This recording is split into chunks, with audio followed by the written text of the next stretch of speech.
I'm going to show you how we make a traditional matcha here at JagaSilk. First of all, you're going to need a matcha. I've chosen an Okumidori Shimoyama by Fujioka, a wonderful farmer that we work with and have worked with for almost 9 years. You're going to need a chasen. This is a bamboo whisk. Ours are cut by a certified living treasure named Saki Kubo. You're going to need a sieve. This is just going to help break up the powder. It helps to have a spoon or something to lift the matcha out of the tin. You can use a chashaku, which is a bamboo teaspoon, but we've just found them to be less accurate. We also really enjoy the use of a scale.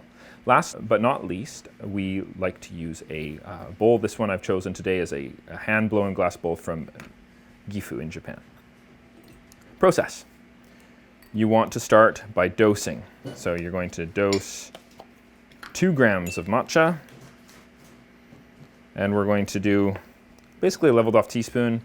You want to not drive yourself crazy, so give yourself 0.1 gram of error. So anywhere from 1.9 to 2.1, you should be able to make a nice tasting matcha. But once you start getting into just leveled off teaspoons as a general rule, if you're not using a scale, you'll find that there can be massive differences between matchas and between days because of moisture buildup, coarseness changes, etc.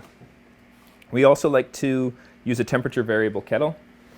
I set mine for 60 degrees if it's from Kyoto, like this selection is from. I set it closer to 70 if it's from southern Japan, because they are going to steam their tencha a little bit deeper and focus more on a nutty flavor profile, whereas Kyoto is more focused on a floral flavor profile. That floral flavor profile is a little bit more delicate and really stands to benefit from a lower water temperature. Gonna whisk for close to 15 seconds. I like to gather in for about 3 seconds, whisking perpendicularly in the bowl. It's a pendulum. Tight fingers, loose wrist. I end by drawing M's to really integrate that froth. Pause in the center, domes the froth, and at the end of the day, you're left with ideally a matcha that you can push the froth to the side, and it will do something called repair, where it reforms itself.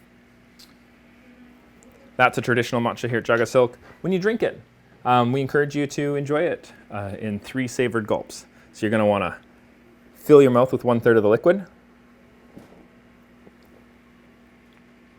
and really focus on that texture. Allow some air to come out of your nose and hold your breath for a moment, and it focuses those intense flavor notes into your retro-olfactory senses, the smelling sensors behind your nose, so that you can really appreciate and understand the flavor a little bit more clearly.